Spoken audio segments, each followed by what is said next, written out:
Hey Greg, how you doing? Good, mate. How are you? I'm all right. I'm all right. Thanks very much for taking the time. No, don't be silly. Thank you for having me. This is all very fancy. I was It's really not, expecting a mate. team Honest, link or a Zoom link or something. no, mate. You know what it is, right? Properly, it helps me. It helps me edit everything. So, like, it uses a lot of AI stuff that I'm not really that clever at. So it makes me look like I know what I'm doing. To be honest with you, I only really got put onto you because of Dylan, because I was talking to him about football and this, that, and the other, and then he just said, "Well, throw your name and he'll do a podcast as well." I was like, "Are you sure?" And then he said, "Oh yeah, yeah." So Dylan spoke for you, mate. Unfortunately, for you. No, good on him. As I said, I listened to his podcast last week. It's amazing. I don't know if I said that to you in the text or not, Gary. For all the years I've known Dylan, there's bits and bobs in there I never knew about Dylan as well. You know, Yeah. you think you know someone, and then podcasts are good for that, aren't they? Just for opening up and getting to know people. Welcome to the Crossing the Pond podcast, hosted by me, Gary Adair, where each week our guests will recount their own experiences of resilience and transformation, whether it's moving to a new country, tackling health challenges, changing careers, or breaking through personal barriers. We're grateful this week to be joined by Greig Paterson, former head of coaching development with the Scottish and Irish Football Associations, who's now leading the next generation at Elk Grove Soccer Club in California. From Scotland to Sacramento, Greg's story is one of journeys, professional, personal, and across continents. Today we'll talk about what it means to grow, adapt, and keep learning, no matter where the game takes you. How's it going over there so far? All right? It's going good, thanks. So far, arrived May the 23rd, so May, June, July, August, September, kind of 4 and a bit months into it now. It's different. It's a big career change for me. It's a big career change, but a big lifestyle change for the family. But all good so far, thanks. Yeah. Nice one, mate. Nice one. So if we go all the way back to, I don't even know when it would be, mate. I mean, I'm not trying to date you, but what first got you into football? Mate, you've got more hair than me. You're all right. Don't worry about this. That's a lot of. I thought I was on with Daniel Craig then for a sec. Just a few people have said that. If I go way back, I can't remember, and I had a quick look over your questions last night, but I can't remember one specific thing. You know, I just think it's part of that being brought up in Glasgow, which is a football mad city. Being brought up there and playing football in a school playground, playing football on a street, playing football through a boys' brigade. That if people are listening to this in the US, they've probably no idea what a boys' brigade is. But schools football, BB football, and I think that was it. That was the way you got involved back in the day, and just with groups of friends, wasn't it? Down in the park and hanging about with your mates, kicking a ball about. So I don't think it was one specific thing that got me into the game. And then I look at my own two boys who do well for their age. They do well for their age just now, and I look at them, but they don't have that. They don't have the same opportunities we had. They don't have the same, walking to the park with your mates and stuff like that. It's just changed. Society's changed now. Was there a player? Was there a team? Was there anything that just properly got you going? You know, or you'd be around the park, or you'd be down the boys' brigade, or the club with the lads, and you were trying to be somebody, or you were trying to be a certain player. I remember growing up in the school playground, and me and my mates, although we're all from Glasgow, we used to fight about which Aberdeen player we were going to be. Now, at the time, Aberdeen were on a run. Now, I'm predating Sky Sports and everything, like, as you know, Gary. I'm going back. This would be when Ferguson was there. That's right. Yeah. And Aberdeen go on that magnificent European run that they did. Therefore, we're getting access to those games on BBC. Otherwise, you weren't able to watch live games. You know, there wasn't many live games on the TV. I can't remember anyway as a kid, unless it was an international. All of a sudden, Aberdeen start doing well, so people are fighting whether or not they can be Ian Jess or John Hewitt or all these players that played for Aberdeen. As time progresses as well and family influence starts to happen, then you're not an Aberdeen fan. I think a couple of my mates stuck with it and they're still Aberdeen fans to this day, but the family influence takes over and you become a Rangers fan. And then sadly, as a Scotsman, I just remember falling in love with Gaza out of Italia 90. Just falling in love with Gaza, the tears, the emotion, just how good he was that whole tournament as well. And I just loved Gaza from that point. And then, as I say, as a Scotsman and as a Rangers fan, Ali McCoist, And of course, Gaza joined Rangers as well, so that was just fantastic for me.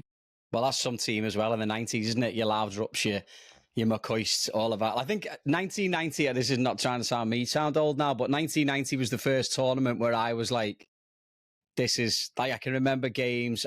I always remember that Netherlands-Germany game as well as the England games as well. But did you go through the ranks as a player, or did you just graduate into what you're doing now through just knowledge of the game and whatnot? Yeah, well, a little bit of both, really, because again, I don't want to, I keep harking back to Dylan's podcast with you just because I listened to that last week. But you know, he was talking about he didn't get signed to a player until his late teens. And there wasn't the academy structures and MLS next structures that are here in the US. That wasn't the case. So my trial for Celtic came when I was 14 years old. Signed for Celtic when I was 15. Spent a couple of seasons there. So that's how it happened. So what I was talking about earlier, your schools football, the BB football, and then your boys club football, that was the way. You didn't go into a club really until you were 15, 16 back in, let me work that out now. Aye, back in the 90s, back in the early 90s, yeah. My uncle never spoke to me. Yeah, my uncle never spoke to me for the entirety of the time I was at Celtic. Genuinely never spoke to me for the entirety of my time. Funnily enough, worked with Jim Miller, who was Alex Miller's father. Alec Miller at the time was manager of Hibs, and I got a phone call the night before from Jim Miller, who was a scout for Hibs. He said, "Greg, we'll take you." And I said, "I've given my word. I'm going in to sign for Celtic tomorrow." And then the angry phone call from my uncle came. Never spoke to him. 2 years. So, how long were you at Celtic then before you moved on? 2 years. 2 years. And it's interesting looking back and looking at my career in coach education. And I look back and, you know, people would criticise me for, you know, getting to the kind of higher ends, if you like, of coach education without a playing pedigree or a playing background. But I think a lot of the pitfalls, a lot of the not making it has made me understand what players need, what young players need, as I go through those coach education structures. So yeah, I was Celtic for a couple of years. They then released me, and then I went on to Partick Thistle, Clydebank, Cowdenbeath. Clydebank could barely exist. Cowdenbeath too barely exist now as well. It's just we're getting old, Gary, unfortunately. Well, at least your uncle started talking to you again, and then it was an excuse for him to say, "Go, I see, I told you." Told you so. Told you so. I got offered a season ticket at Rangers and everything if I didn't sign, yeah. So, all right, so you're at that point, you sign at Celtic at 14, you bounce around a few clubs, so you're probably looking at around high teens now, 20? Yeah, and started university, Glasgow University. I was always quite academic, I always did well at school, and always wanted to do academia. In what, I wasn't sure, but definitely within sport. Me and my mate Chris, he was going to Glasgow University as well to study, I think, English literature and art or something like that. So anyway, the two of us went along to Glasgow. What happens on day one? I just applied for university because all my mates were applying for university. I know I wanted to do something related to sports. Those days in Glasgow University, you get admitted to the faculty rather than a subject. So I went to see this advisor after matriculation. Again, matriculation, a word I'd never heard of in my life. Joining this big queue of people to matriculate.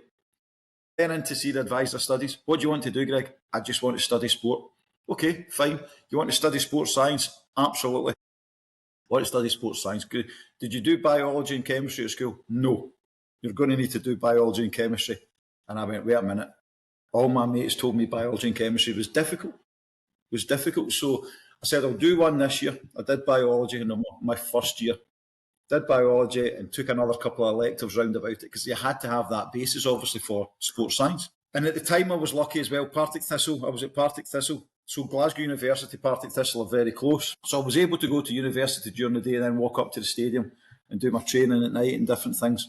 So that was fine, but I was just wasting my time, mate. I was wasting my time at university, just fading into obscurity, get into these big lecture halls and cutting up sheep's lungs and different things like that. And just no passion for what I was studying, essentially.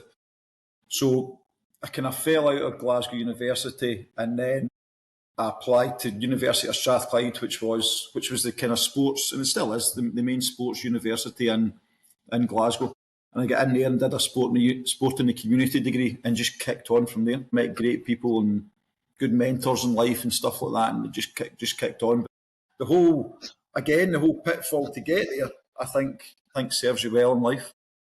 Was that when you go to Strathclyde and you start to meet these people who are around and in the community and developing things and whatever it is at that point, is that where you start thinking like, okay, I can make a career out of this? It was an excellent course. At the time, sadly, that degree course doesn't exist anymore, but at the time they maybe only took 24, 25 people. Now, in amongst that, we had a Swedish international handball player. We had myself and another boy that were of a football background, Alan Orr, my good mate to this day. Alan's now in Madrid as a PE teacher as well. And so you've got people that are really, really good at their individual sports, trying to create, I suppose, a career and a life in sport through their studying. The sliding door moments again, there was myself and a lad called John. John and I both get posted to East Renfrewshire Council, which is in the south side of Glasgow. So John and I met on the Monday morning. You had to go and do, I think, in first year, a 4-week placement, 4-week university placement. So we sit down in this kind of reception area at the council. Two swing doors open, and there's two people standing at the other side of this swing door, each with my CV and one with John's CV. So somebody says to John, right, you're coming with me because it looks like, I've seen your CV. The other fella standing holding my CV is a guy called John Brown, Craig Brown, who was the Scotland international manager's son. So John grabs me. So I'm then in with John for 2 weeks, and John Brown was fantastic with me. Again, still a lifelong friend to this day. And John was he just threw me into everything. So John was the football development officer for East Renfrewshire Council through the Scottish FA. John had recently started the job, which I think worked well as well. So we were going round schools, trying to get football into the schools. We were going to community centres, trying to get after schools clubs up and running. We were out coaching and helping clubs at night for that whole 4-week period. And as I said earlier, it just threw me into everything, and I just grew this love for coaching football and wanting to, I suppose, engineer, if I could, a career within that. And then I go and meet poor John at lunchtime, another fella that was on placement with me, and he said, Greg, I'm testing the pH levels of the swimming pools. And I just thought, thank God, that guy never picked my CV up first then. It's just moment. Poor John. It's... John's doing okay. He's living a good life in Australia. John's doing all right. Let's not feel too sorry for him. Even on those 4 weeks, do you really start... given he's Craig Brown's lad, do you get good insight even off that? Of course you do. And Craig was magnificent to me. Craig was absolutely amazing to me. God rest his soul. But John, I remember John pulled me aside one lunchtime. We went for a roll, and he pulled me aside and he told me, because what had happened, I think Scotland had been playing that previous night. So every day in the morning, as you do, you get your paper. Back in the day, of course, you don't get the paper anymore, but everybody's reading their paper. And everybody's saying, Craig should have done this last night. I can't believe Scotland did this. Whatever happened. John said, come on, Greg, we're going for a walk. And as I said, we went for a walk, sat down with a roll and sausage or whatever. And he said, that's my dad. Craig's my dad. And then you think, bloody hell, you look exactly like him. Of course it's your dad. But he hadn't told anybody in the office. But you're right. John, as I say, John was excellent to me, threw me into everything. John still works for the Scottish FA to this day as well.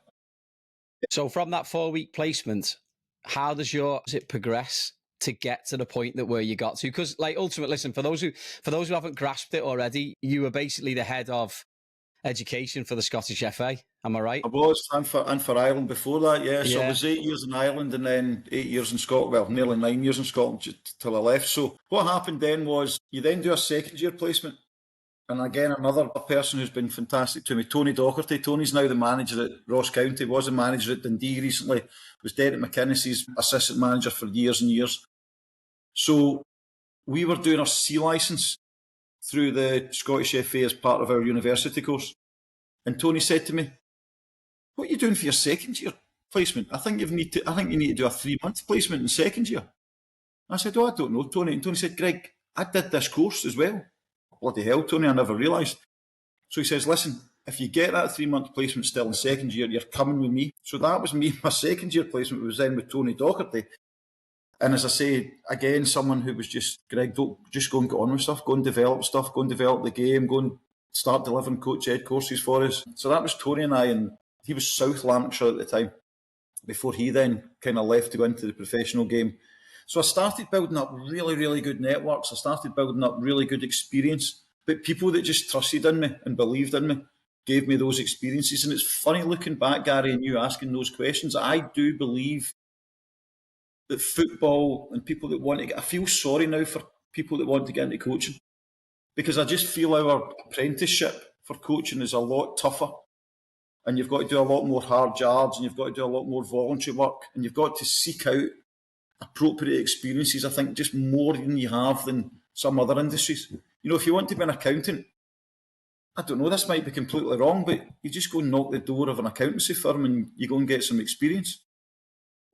To go back to that, though, as well, like, yeah, you've got, let's just say, like you said, sliding doors moments. That could have gone the other way and you could have been dipping swimming pools and, you know, all the rest of it. And God knows, you wouldn't have met Tony Dock and you wouldn't have been with Craig Brown's lad. But you've also, it's one thing, and I've talked about this with people before, it's one thing to get yourself in the room by hook or by crook or by just pure chance. But you've also got to keep yourself in the room. So what are you doing there during those 2 years to keep yourself in the room and keep you? Because it's one thing to get picked up, mate, and that's great. Yeah. But let's be honest, I'm sure I can think of a few people who've been given opportunities and not taken them. Like, what sort of mindset have you had going into there? This is where it becomes a bit like a job interview, and I'm not sure I answer these questions correctly, but I think if you just be yourself, eh? You just be yourself, and you're open, you're honest. But I genuinely think it's hard work and endeavour and being open-minded and, you know, willing to roll the sleeves up and just developing a relationship and developing trust with people, you know, that allows you then to kick on. They call it emotional intelligence these days, don't they? All those stuff. I think that's. Yeah. Listen, I don't disagree with you. Like, I've always been one of them. Like, if I can get myself in the room, I typically do all right. And like you said, you make a really good point there. Like, it is difficult for lads now, isn't it? I mean, because seems to be such a structured way. So how long did it take you to get to the point where you're running the show or at the top of the shop, so to speak? Well, I'm just trying to think. So I completed my 4 years at university. I was really lucky. My third year, I spent at Clemson in South Carolina, which we'll maybe come back to. Hence the reason one of the reasons I'm now in the US. I then after I graduated, I then went to Australia for a year and spent a wonderful year out there as well. And then I came back, and just as I came back, there was an opening in Dumfries and Galloway, which is a very rural area in Scotland. Yeah, my brother lives down there. Does he really? I know that. I know that place. Yeah, I know that spot. Yeah. He lives where in Dumfries? Used to be a copper up there. So if you ever got pulled over, sorry. He was your man. He was your man. So no, I was okay. I think okay. So I was fortunate enough. I get that opening. I get that job, and then I was there for 2 years, and then back to John Brown. A job came up in Glasgow. I was my own man, if you like. There was only one football development officer. Well, there was two actually. There was myself and a girls and women's football development officer. Then there was also, but in Glasgow there was a team of 5. There was a senior football development officer and another 4. And John Brown was the senior football development officer. And when that opening came about, then it was kind of like going back home for me as well. Back to Glasgow. It was only 2 hours up the road. Back to Glasgow and kicked on from there. And then fast forwarded even more so, I remember we went to the FAI over to Ireland, over to Dublin for a day trip with the Scottish FA. So all the football development officers in Ireland got together, all the football development officers in Scotland got together. And it was just a day of benchmarking, people showing their best practices on the pitch, a bit of chat in the classroom, etc., and then a dinner at night and a couple of pints and flight home. And I remember quite liking hearing what the FAI, the Football Association of Ireland, were all about. And it was my mate who came to me and said, Greg, they're advertising for a national coordinator of coach education. And I applied for that, and Big Packy Bonner was the technical director, and maybe I was lucky. I don't know. Packy did allude to the fact he remembered me as a young player at Celtic. I'm not sure if he was just being nice though, but I did used to try and blast balls at him on a Friday afternoon before his games and a Saturday as a young striker, and him honing his skills as a goalkeeper. So things kind of came maybe almost full circle, and then 8 years in Ireland, and then back over to Scotland. How was that received when you left? Because I know football sometimes can be a little bit, people can get bent out of shape by people making moves like that. Like, how did you feel making that step? Given that you've gone up to Glasgow, you were back in there, and then you've jumped over to the FAI. Yeah, it was fine. I mean, John had moved on at the time. Graham Diamond had come in as a senior football developer, and Graham was magnificent. Like Graham, there's barely a day goes by I don't think about Graham in one sense or the other in terms of how I'm going to deal with a problem or an issue at work, and just the way he dealt with things and the way he led a team.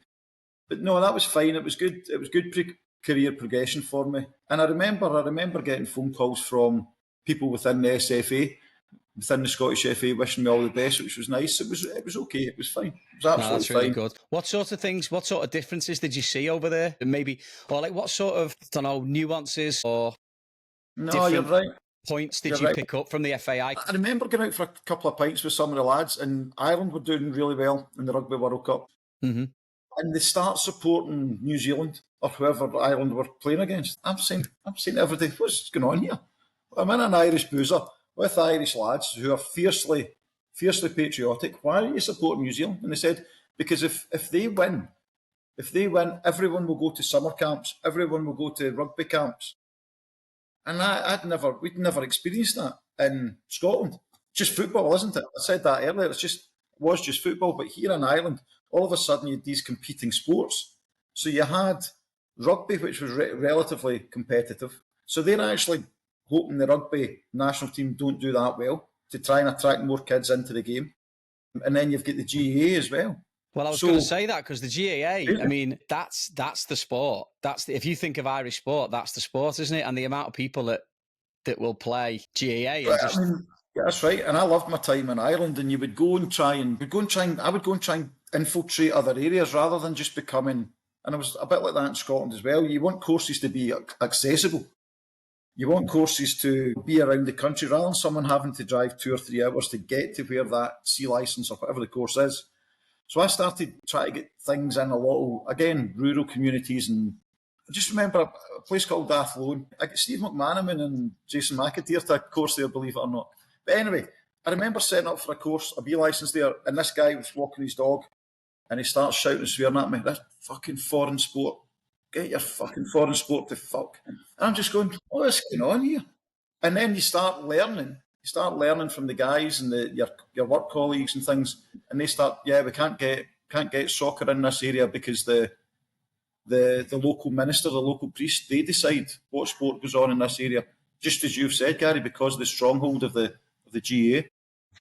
So you spent 8 years in Ireland and then you moved back over to Scotland again. Is that back into the job that you had, or did you go into the top one of the higher jobs going back? See, the thing is with coach education, a lot of people that come into coach education want to be on the grass. Coach education, you're not necessarily on the grass all the time. The role that I took, the coach education manager role that I took with the Scottish FA, previously maybe somebody had lasted 6 weeks. Somebody did last 6 weeks, and then somebody had lasted maybe 18 months. There was no continuity, there was no longevity. And I remember Jim Fleeting at UEFA conference speaking to me about it, and I said, "Jim, I think you're doing it wrong. I think you need someone like me in Ireland who's kind of distanced himself almost from the pitch." Funny story, actually, we were at another UEFA conference, and depending on the language you spoke, depended on the bus you got on. So I was obviously there from Ireland, or representing Ireland, and Jim's there from Scotland. And he grabs me, and I'm looking, I says, "Jim, this is the wrong bus. We're going on the wrong bus." He says, "They're all going to the same place, aren't they?" "Yeah." But the bus was a Russian-speaking bus, right? He says, "They're all going back to it doesn't matter, they're all going back to the same hotel." So he starts then speaking to me about the job, and I just thought, clever. And, clever again, he's speaking to me on that bus. Because no one can understand you. So if I'm sitting in, we can't have that discussion if we're sitting in with the FA or we're sitting in with the IFA, the FAI, the Welsh FA. So he starts then speaking to me about it. "Listen, it's going to happen. Are you up for it? What do you think?" And we spoke about that way that I wanted to take it. Donald Park was the kind of head of coach education at the time. He says, "Parky wants to retire. Why don't you come over and try and," it was that kind of succession planning from them as well. So things went well. Interview obviously had to go through the process, which you do, and thankfully, touch wood, got the job, and then things kicked on from there under the kind of stewardship of Jim and Parky, and then just becoming, as you said earlier, my own man then. Do you think that's quite progressive of him to think that way? Because like you said, he got shot down first and said, nah, no chance. And I'm not trying to say, I mean, you know enough, you know more of it about me though, but there are some old boys in the game who it's this way and this is the way and this is what we do.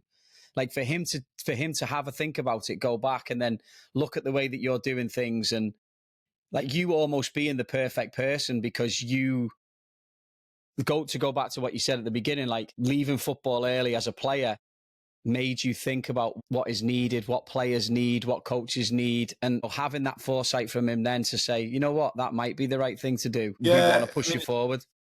Yeah, it's definitely clever, and it's difficult sometimes talking on these podcasts because you don't know what people say, what people pick up. But I remember Packy Bonner phoning me, and he was saying, Greg, that's great, you've got a job over there. He says, I've known Jim a long time. You'll maybe need to wait until him and Parky move on so that you can properly be your own man. Because they still maybe won't buy into all those ideas now. I hope now, if Parky or Jim or Parky ever listen to this, they'll not fall out about it. But that was their way. They had Jose Mourinho through that system. They were hugely successful. David Moyes and Alex Ferguson, good friends with all those people in a magnificent system. The system wasn't necessarily broken. It was just that, I suppose, I could have copied and pasted what Parky did, but it had to grow as well. And Jim always used to say that to me. I don't know social media, Greg. I don't know it. I don't know social media. I don't know how things work. I don't really know how to turn a laptop on. Everything was becoming PowerPoints.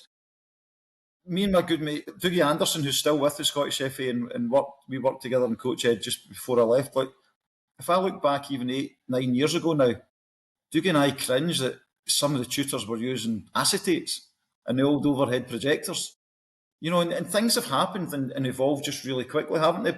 Jim and Parky were at that stage in their career where they were, very late 50s, early 60s, one eye on retirement, one eye staying in the game, and just, I suppose, as really good coaches and really good people around about a national association, struggling with those nuances, I suppose, of the modern day coach that was coming in. Yeah, that's it. And there's no question of the content or the ability to teach it, but it's just the means that the sort of the program to do it is, and do they really want to be embracing it at that late stage? Talking to Jim early on about learning management systems and the need for a learning management system and the need for a social media presence, and he was just like, do what you want, Greg, do what you want. What was the most fulfilling thing about that responsibility then when you get in that head of education and at the FA, or even the stuff you do with the FAI? What's the most fulfilling thing? I don't know if I've ever pinpointed it, to be honest, Gary, but I remember listening to a lecture or a seminar, webinar, whatever it was, from Michael Beale, and he used the phrase that he's always enjoyed going on journeys with people. And I thought, that's me. And I think that sums it up quite well. It's going on journeys with people and seeing those people developing relationships, lifelong friendships sometimes, and just seeing them do well. And that sounds very flowery, and it sounds, Greg, come on, there must be more to it than that. I genuinely do think that's what it is. Part of my job laterally with the Scottish FA, and still, even though I'm here now, is checking results to see how guys have done, and seeing who you know, and seeing who's come through not your system, but the Scottish FA system, even the FAI system. I still look at all that and dropping them a text and just saying, Gary, it's great to see you get that result at the weekend or whatever. And I think that's just nice. And generally speaking, 99% of them will get back to you unless they've maybe changed their number and said, and they'll still be very, very grateful for opportunities. And, sometimes people are just so thankful, Gary, for letting them on a course. But it wasn't letting them on a course. They deserved that place on the course, because I was always very particular about that. I didn't want it just to be about, just let Gary on because he's an ex-pro. It wasn't about that. You had to deserve your place on courses. It's the connection piece, isn't it? Like, and like you said, you can call it a bit soft, but it's not soft, because think about the connections that you made early on with these people that have helped you because they want to see you do well, or they've advised you to go and do that, that second year placement or whatever it is. Like the connection piece is always massive. You hear about it with ex-pros, don't you? Like it's not so much the football that they miss; it's the connection with the people that they played with and the day to day. And even if it's the tea lady or whatever it is, like it's always somebody in there.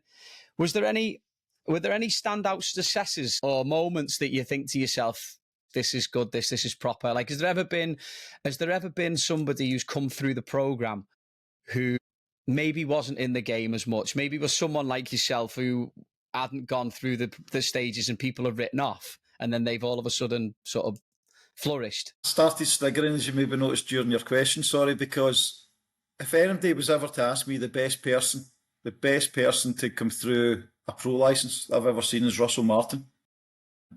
Look at the troubles that Russell's facing just now in the game. I mean, I remember Shane Robinson.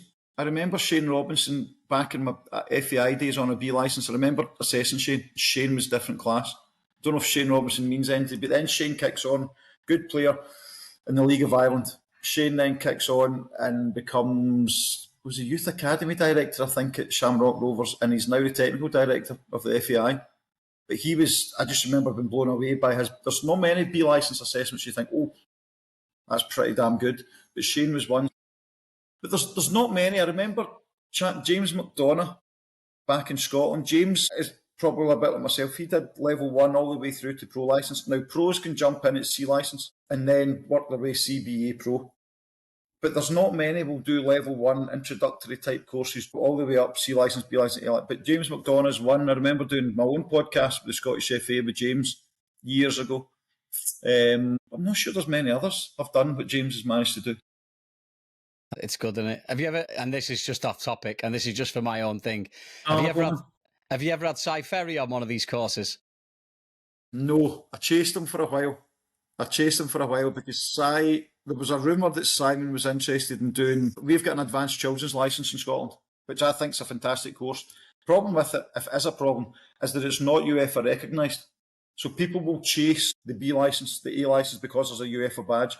But this was a fantastic. I'm going back to Jim Fleeton and Donald Park at the Scottish FA that devised Tommy Wilson, who's now out in Charlotte. They devised this advanced children's licence. Richie Wilson, who's now head of coach ed in Scotland, took my job when I left as well. Richie, they were all very instrumental in developing this advanced children's licence. Simon would have been magnificent for that advanced children's licence. He was working at Celtic with that kind of proper age group, that proper age and stage appropriateness for that course, and I thought Simon would be brilliant. Just that bubbly personality that he has, infectious for the kids. I thought he'd be brilliant on this. And then I spoke to him in the cafeteria at Hampden, and he said, yeah, I'll do the next one. But between that course ending and the next one starting, open goals just took off. Just took off, mate. Yeah. It's such a funny podcast, but I'll maybe get a phone call after this. I always wrestled with it a little bit. When I was in Scotland a little bit, because I thought at times it maybe demonised the profession of coaching. Demonised is maybe a strong word, but made fun of. You got all the stories, don't you, about what used to happen in changing rooms, how that manager was, how that coach was, and it's the funny stories, or it's Simon asking them, but it was a good night out, and I'm kind of thinking, well, I'm here trying to professionalise coaching and promote coach education. But here you are kind of making fun of it and making a career out of making a fun of it. So, listen, there was never any animosity. I bumped into him at not the World Cup, the European Championships as well, Simon. Got a bit of time with him. I got into them a couple of years back, but now it seems like the conversations are a little bit more coaching centric, and they do talk about it a little bit more. But I know what you mean. It's just interesting to see if he'd come through the system. What part does presence play? The attitude of the coach in question, because I'm sure you've had lads, for everybody you're saying there who's been brilliant, I'm sure you've had a couple of lads where you think, you've gone, hang on a minute, I expected much more from this person, without naming names because you don't want to embarrass anybody, but thinking they're going to come in with all these ideas, but just don't have it. Damien Duff. You said don't mention names. I'm mentioning names. I think Damien's talked about it himself. Damien Duff, B licence. At that time in Ireland, he could get straight on the B licence. So we're at AUL in Dublin, Athletic Union League grounds in Dublin. B licence, on you go, Damien. Walked off. Greg, I can't cope. I've played in front of 50,000 at Stamford Bridge. I can't cope. I played at the Nou Camp. I can't do this. And that, although I mentioned Damien Duff, that's commonplace. That's commonplace. A couple of lads in Scotland, it's a lot more recent, I won't mention, but yeah, good pros that have played at the top end of the game and just can't cope with that. So you're talking about presence. Funnily enough, I've had even internal discussions here at Elk Grove Soccer with some of the staff last week, and sometimes it's an act. You know, that coaching is just an act, and the presence you've got to portray. I had to get angry with a team yesterday, and I don't want to, but I got a reaction from them. Not necessarily my nature, not necessarily the way I want to coach, but you've got to be a bit, I think, a little bit of a chameleon, and you've got to put on a show. It's almost like the theatre starts at 7 o'clock. That's your session that starts at 7 o'clock. You've got to go and grab their attention, and unless it is your demeanour, for everybody it's not. But if you want to make a career in coaching, I think you've got to put on some kind of costume almost to go out there and deliver. Yeah, 100%. I 100% agree with you. So about the modern coach, like what are non-negotiable principles that you will stick to with you and your staff? Work. Yeah, hard work, endeavour, open-mindedness, constant thirst and thrive to learn. Every day you should learn something new every day, try to get better every day. You know, it's those. You talked earlier, I'll spin that question a little, Gary, if you don't mind. You talked earlier about, you know, how do you get yourself in the room, and then how do you stay in the room? And you see some people that don't stay in the room. Like, I was very fortunate through the Scottish FA. Like, I'd maybe be at lunch with Malky Mackay, Scott Gemmell, Brian McLaughlin, just fantastic football minds. I wouldn't open my mouth because I knew those guys knew more than me. Do I know the game that well? I know the game, yeah, I think I do, but I want to learn more, but I would listen to them. And I'm back to that emotional intelligence piece. I know people, I've seen people that would be in that same room and think they've got an opinion. They do have an opinion, of course they do, but don't start just, do you know what I mean? Come into the conversation a little bit better than you maybe do, rather than trying to impress your opinion on some of these guys that have worked at the top level, played at the top level. Yeah, I couldn't agree with you more. It's not about telling people what you know. It's about listening to some other people and gleaning off them. Andy Roxburgh had a great phrase, Gary, when I was working with UEFA, and Andy was the technical director at UEFA. And he used a phrase that he says, if you've got to tell someone you are, you probably aren't. So that was another one that stuck with me. It's great. I got to take that. Have you seen attitudes change towards coaches in the past 20 years? Like the role of the coach through the player's eyes, the parents' eyes, and even the club's eyes now as well. Like, how's that changed, that you see it changed over the past 10, 20 years? It's changed a lot. I remember when I had my own sons, my sons are 12 and 10, about to be, bloody hell, 13 and 11. But I remember when they started playing and I started coaching them and helping out the local grassroots club in Troon in Scotland. And I remember Chalky, Alan White, who works at Hearts, Chalky said to me, Greg, you'll learn the game all over again. You'll learn about coach provision, you'll learn about coach behaviours, you'll learn about coach... And I said, what do you mean? We've been working for the Scottish FA now for 20 years or whatever it was at the time. He says, Greg, trust me, you'll learn again. I've just been through it with my own two boys. You will learn all over again. And he was so right. He was so right, because it wasn't things... I think just this age of immediacy as well, Gary, doesn't... either helps or doesn't help. People think they don't. I know I'm talking about a different climate, a different environment maybe, but my under-13 team here, Elk Grove Soccer last week, we win 3-0 last week. And then I got a text off the parent. Greg, have you ever considered the false nine? Really? For a group of 2013 kids, considering a false nine? No, I've never considered a false nine. Might you ever consider a false nine? It's not in my vocabulary, not for a group of 20, 13-year-old born kids. It's just, but where's he getting that information about a false nine from? Do you know what I mean? And that's this age of immediacy, isn't he? Is he watching Sky Sports News? What's he watching? What's he watching to pick up on a false nine? Why does he think that fits for that age group? And don't get me wrong, you'll get some magnificent students of the game because you can click a button now. But again, I go back to it, and I remember I think a B licence back in Ireland as well, having to have a go, having to sit in a classroom and have a go at 24 people on a course. Because what had happened during the day, you start asking people, where did you get that practice from? Oh, I googled it. Pep Guardiola does this with Man City. You're telling me it's not working? No, it's definitely not working. But Pep Guardiola does this at Man City. You're not working with Man City, pal. You're working with a group of amateur coaches here from, Southwest Ireland. This is completely different.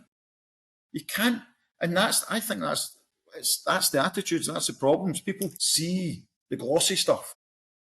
They want the glossy stuff because you can get the glossy stuff now in any other walk of life, but football's different. Football's different. And what's more important, Gary, is it knowing the person or knowing the game? For me, I think it's knowing the person. Because if you don't know the person, they're not going to play the game. Correct. I agree 100%. I was trying to work it out last week. I think I've been in and around 12 pro licence courses, which is pretty good going. Now, 12 pro licence courses, each pro licence is about 300 hours. Each pro licence will take you around Europe. Each pro licence will put you in front of tons and tons of head coaches. But Kevin Thompson, I remember Kevin was on our pro licence in Scotland, and Kevin turned to me about 3/4 of the way through his pro licence and he said, you bring all these fantastic guys in, Davy Moyes, Hansi Flick, whoever else, Craig Brown was probably in at the time, and whoever else, and he says, none of them talk about X's and O's. He says, nobody stood up and talked about, we won the league that year because I played a back three. We won the league that year because I decided to play through the thirds. We won the year that year because I played a false nine.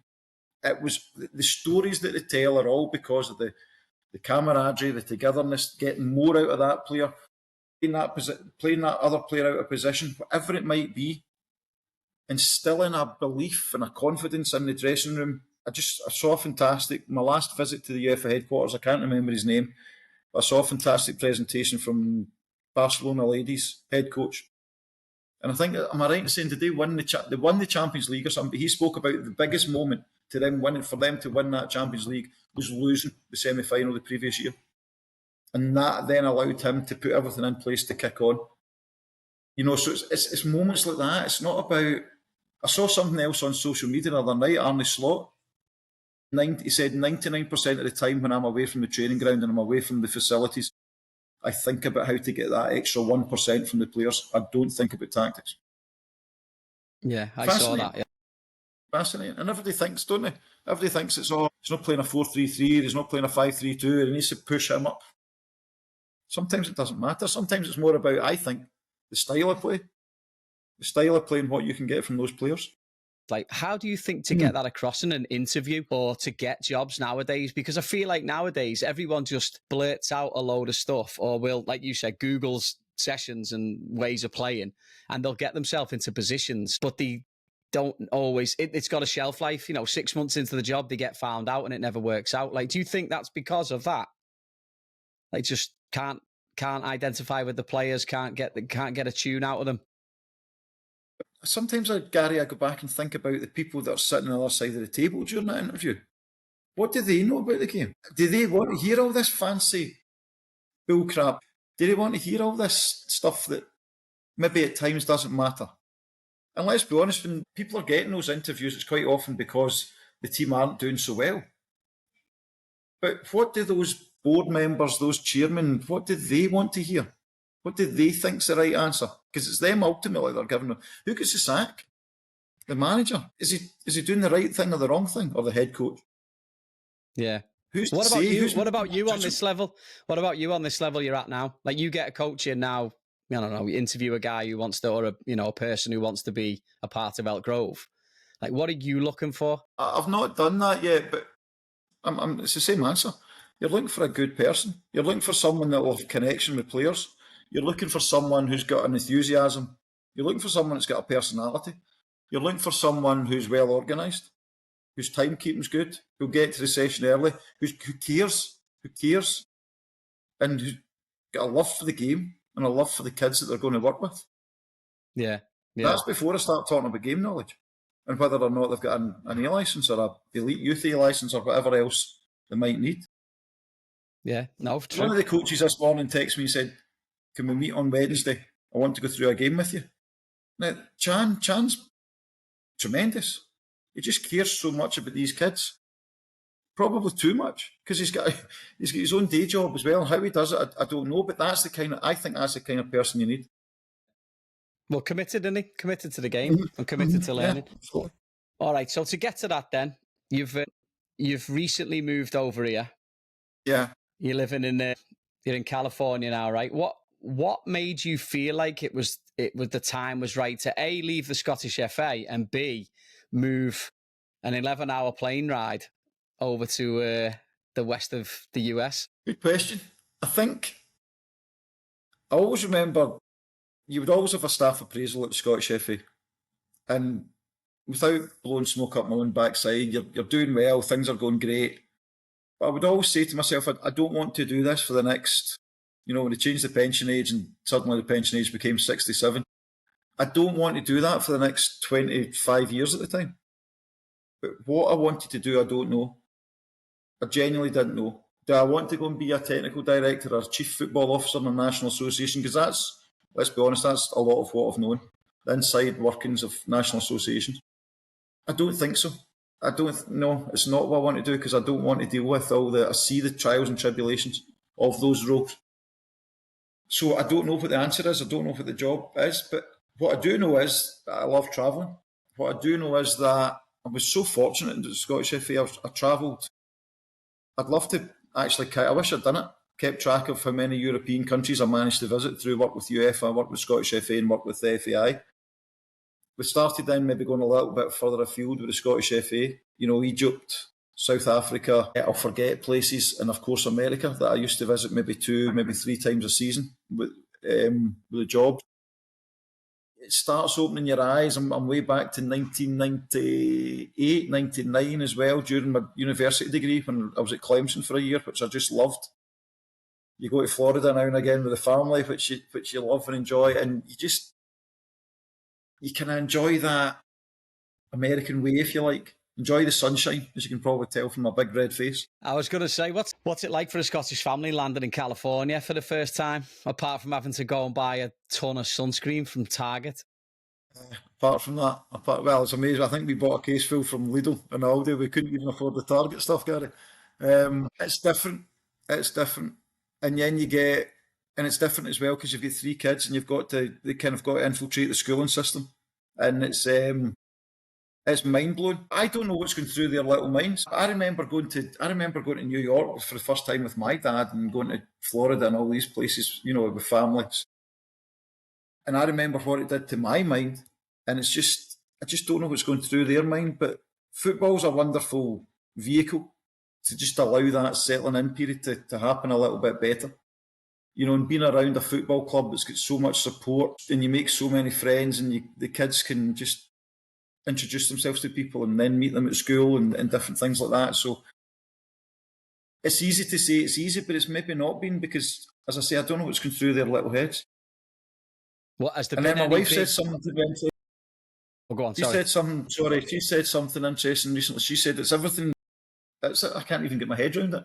It's everything I never knew I wanted. And I'm thinking, what does that even mean? I've still to suss that one out. I think that's just because of sunshine.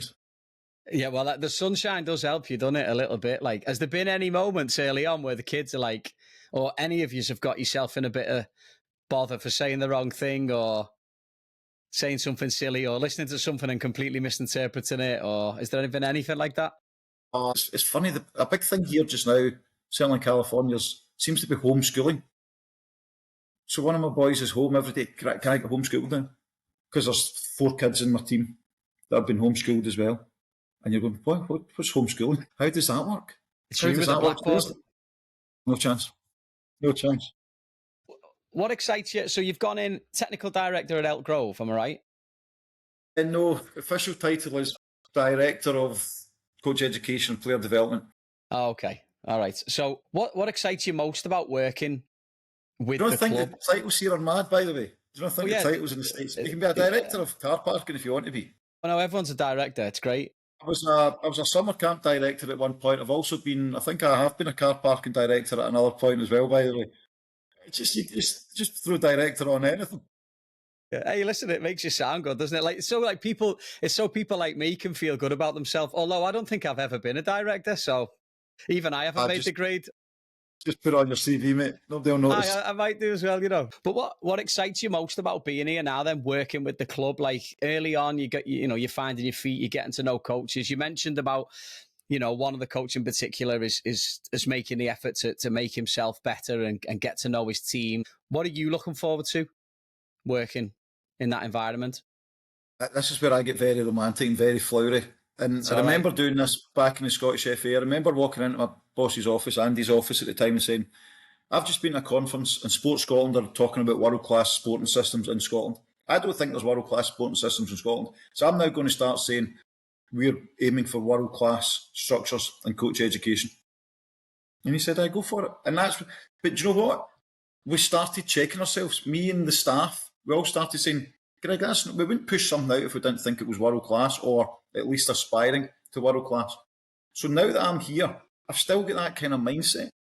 I want the club to be the very best. I want the club to be well-renowned. I want it to be well-known throughout the US. You see, US system's different, mate. It's like you see these... I did it the other day. I took a screenshot actually on my phone. I don't know if I still find it in time, but it was like the top... Here's a list of the top 25 under-13 teams in the US. I'm thinking, how the hell? Who's monitoring that? How do they monitor it? It's there. So apparently the top 25 under-13 club teams, Los Angeles FC are number 1, all the way down to I've got number 10 here as Orlando City. I don't know how they do that. There's a team there though, and this was the interesting part for me, San Diego Surf are number 7. Now, that's under-13s. My under-13s drew 0-0 in a tournament recently with the team that are number 7 with San Diego Surf. So I'm thinking, oh, bloody hell, how do we get ourselves on that list? So that's the kind of flowery romantic piece that how do we work towards, again, that hard work, that endeavour, that getting better every day.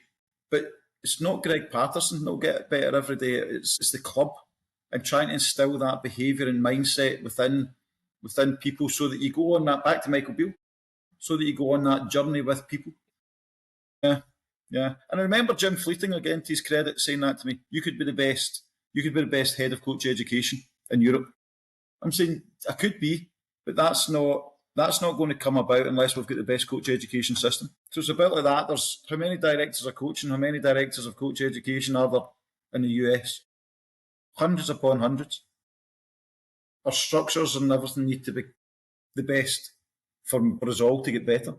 I always have my thing about this. Like, there's lads now that want everything now. You're talking about that age of immediacy, right? So there's that sense with all the young coaches now, like, but progression isn't always linear as well. Like, listen, you could go to here 1 second, you'd be over here the next minute, and then you might go back up again. And that's typically how things work. And for most of us, that's what's happened.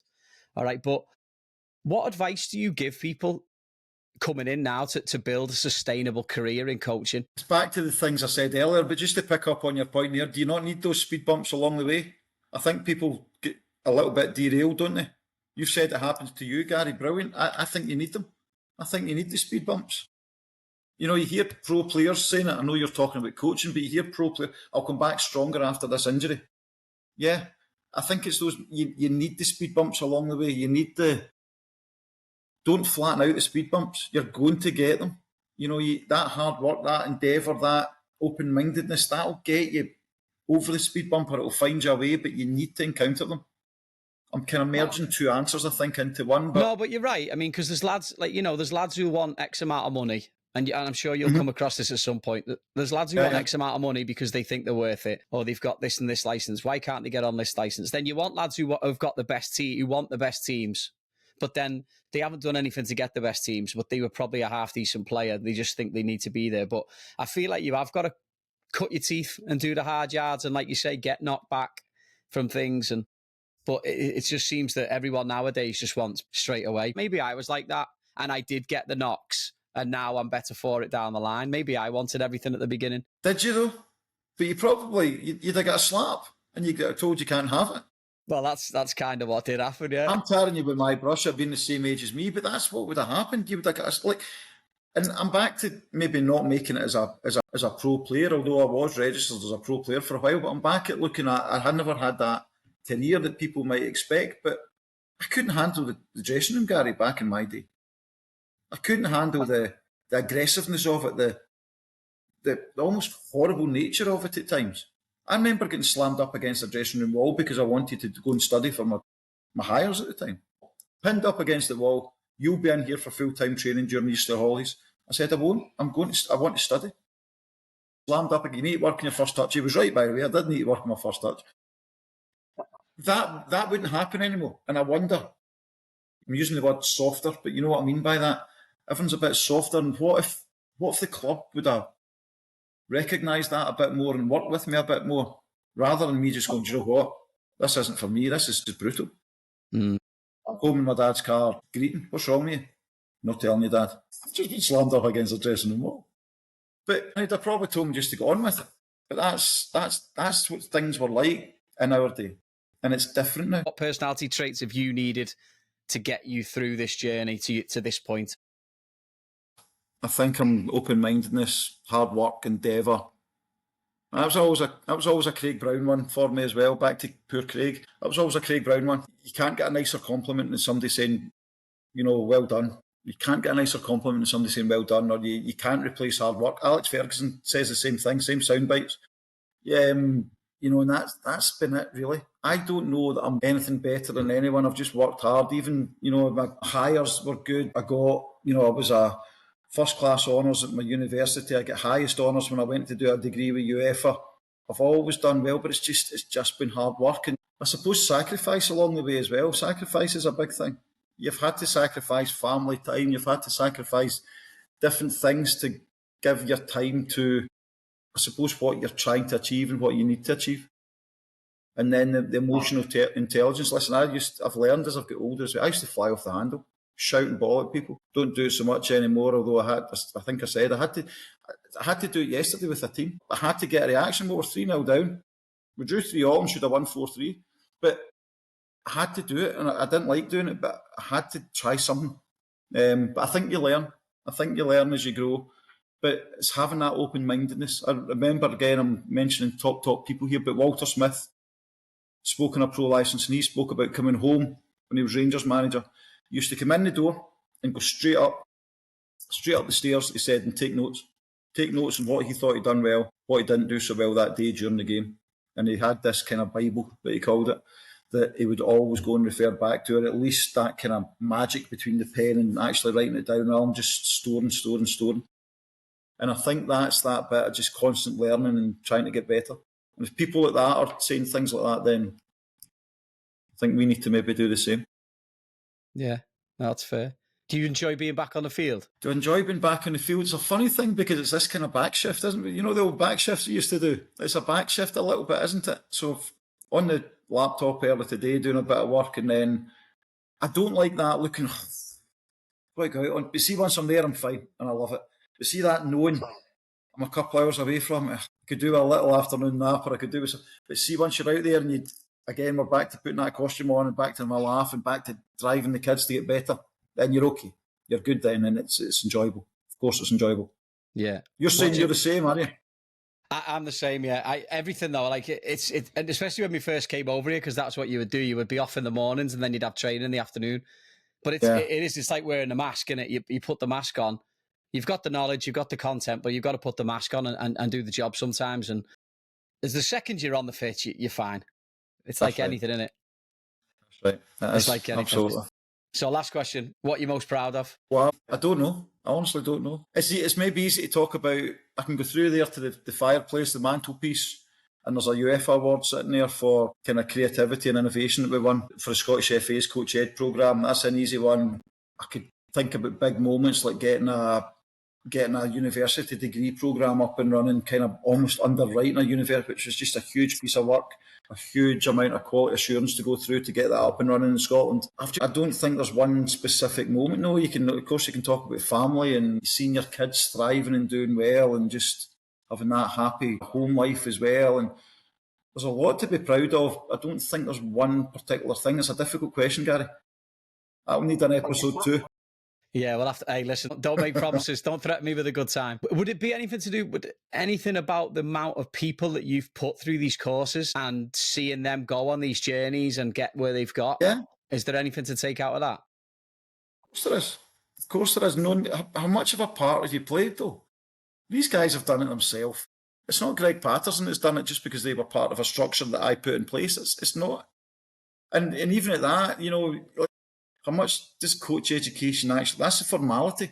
Those guys have got to go and get their own experience, their own knowledge, and develop that. You just play a little part, and it's just, you're right. It's just lovely to see them doing so well. But even that, like, not long before I joined the Scottish FA, I think they had 7 Scottish managers in the Premier League. I think that's right. And then I get asked a question by the board not long ago. Greg, there's none. That was Moisey. Moisey when he got sacked from West Ham, was it? And before he went back to Everton, there was none. And I said, but the game's changed. We've got goalkeeping coaches, we've got assistant managers, we've got heads of youths, we've got first team coaches, we've got set piece coaches. I don't think the game's changed so much. I don't think you can just look at the head coach. So yeah, we've had a part to play. Not me, we have had a part to play in so much. No, that's good, mate. Well, listen, Greg, thanks very much for your time, mate. I appreciate it. It's been good. I hope you've enjoyed talking. I certainly have got a lot of good information. It's been great to meet you as well, mate. I'll hopefully I get to meet you in person down the line at some point. That'd be nice. But before you go, mate, I always do a couple of quick fire questions just to keep people on the toes a little bit. All right, so these ones might be formalities, but you never know. You might get caught out. All right, square sausage or pancakes in America? No, square sausage every day of the week. See, I knew this was going to be an easy one. All right, and then this is Captain Obvious. Well, Iron Brew or Dr. Pepper? No, do you know what? I've never taken to Dr. Pepper. But I wasn't an Iron Brew drinker either, I must admit, so. But it's Iron Brew. Aye, I was going to say, that's it. Is that it? Is it only those two? Shut up. No, I'm going to carry on going. All right, good. So this is from Dylan Kerr. What's the story about the green leggings? Oh my God. So, I can't remember what course it was. I think we were piloting an elite youth E licence back in Scotland. And again, Jim Fleeting, that I've mentioned a few times during this. Dylan's, it's difficult. You've never been to Largs, have you? No, but I've heard it's a nice place to go. Lovely. So this old training centre, the old building used to be up on a hill. And the pitch that we trained on was down this hill. You're talking about a 15-minute walk to get from the pitch up to the old house, as they called it, the old white house. Dylan being Dylan, I think we picked the topics out of hat. You know, the theme you have to coach, I think we picked them out of hat. I'd maybe had back four defending, whatever. Dylan got disguise. So not only did Dylan maybe write a session plan in disguise, to this day we'll never know if he wrote a session plan on disguise. He just decided to come in disguise. So he comes down with the green leggings on, and Jim Fleeting starts going berserk. You know, we talked about that kind of old school mentality again. You had to have your socks pulled up, and your shirt tucked in, and clean shaven, and everything else like that. And here's Dylan arriving with the green leggings on. What the hell do you think you're doing? Jim never spoke. What the hell do you think you're doing in those leggings? I can't do his bloody Yorkshire accent. You told me a disguise, Jim. What, just sent him off? That 15-minute walk, I think Dylan did it in about 2 minutes back to the hill, getting chased up the hill. Oh, there's nothing quick fire about that, but I had to get it in. All right, first thing you do when you go back to Scotland? Never been back yet, but I'm trying to think of other things. It's probably that square sausage, and it's just going to my local butcher and buying a big slab and cutting it all up and making sure everybody gets a square sausage, a rolling square. Perfect. Anything that you wouldn't eat deep fried? Hundreds of things. Worst one? You know, I did try the Mars bar once. Anything that I wouldn't eat deep fried, I don't know. Is that not called, by the way? Is that not? Exactly, that's it. Yeah, tempura Mars bars. I'm sure they're good. Yeah. I'm sure someone's calling them that in a chippy in Paisley. I saw it somewhere here in California at the State Fair. I saw the same thing. Serious? Deep frying everything. I think it was deep fried peaches. That's what they were doing. Deep fried peaches. Still healthy as well, though, isn't it? You know, you want something that's horrible then with deep fry as well. Yin and yang. Yin and yang. All right. Who would play in a movie? Daniel Craig. You just said at the start. Yeah, I kind of give it away. I didn't even think about that as well. I know. Anyway, I've got more lookalikes than you'd care to remember. Martin Clunes is another I used to get. I don't know, Daniel Craig and Martin Clunes. It's a shocker that Martin Clunes is a boot. It's a shocker. Ollie Kahn was another one. Oh, I don't know about that. That's a bit harsh. Ollie Kahn. Hair used to be longer when I was younger. UC Askelainen, if you remember him as a goalie. I do, yeah. Yeah, that one. UC Askelainen's not a bad one, actually. That's not a terrible one. I'll stick a pair of glowy gloves on you. And then, all right, I got two more for you. One Olympic sport that you seriously think you could do. 100 metres. Are you quick, are you? I was when I was younger. I was really quick, and that was my strength, football as well. I've got a funny story actually. If you don't, Carry on. I was only. I'm trying to think. I was in under 18. I got to the under 18 Scottish final, Meadowbank Stadium, which barely exists anymore. But Meadowbank Stadium, 100-metre final, under 18s. I was only 15, 16 at the time. I was just kind of getting into that kind of full-time football thing. And I got to the final, top 6 in Scotland. So I'm 3 years younger than some of these guys. Thighs like bloody pistons they had. On your marks. And I look round, everybody's crouching down. Everybody's got starting blocks. I'm standing there in the Adidas Sambas. On your marks, get set, go. I get pumped. I get absolutely hammered in that final. Me and my Adidas Sambas, but they all had the spikes and the running blocks. But I remember one of my mates saying to me, Greg, stick with it. And I wish I had a little bit, but football's my love, eh? Football's my love. But yeah, 100-metre final, 3 years younger than I should have been in the top 6 in Scotland. Yeah. Look at that. That's a good one, that. Yeah, a story to back it up as well. All right, and then the last question.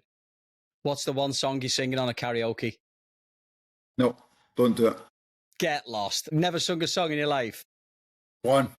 Me and my mate, underage drinking in a bar in Glasgow. I maybe shouldn't mention the bar's name. We did the Blues Brothers together. That's my one and only time. Hey, listen, that one's more than none, so I'll take it. Sorry. Have I let you down with that one? You're no, a karaoke you haven't, man. mate. I've heard some absolute stinkers, but no, that was decent. That was all right. Listen, Greg, thanks so much, mate. It was really good. Really cool stories, and I really appreciate the time. Brilliant. Thanks a lot. Thanks for listening to today's episode. If you or someone you know has a story to share, we'd love to hear from you. Reach out to us via our socials or visit www.crossingthepondpodcast.com to get in touch. Please be sure to subscribe, like, or leave a comment if you can. Thanks so much for listening, and we'll see you next time. Across Pond Podcasting.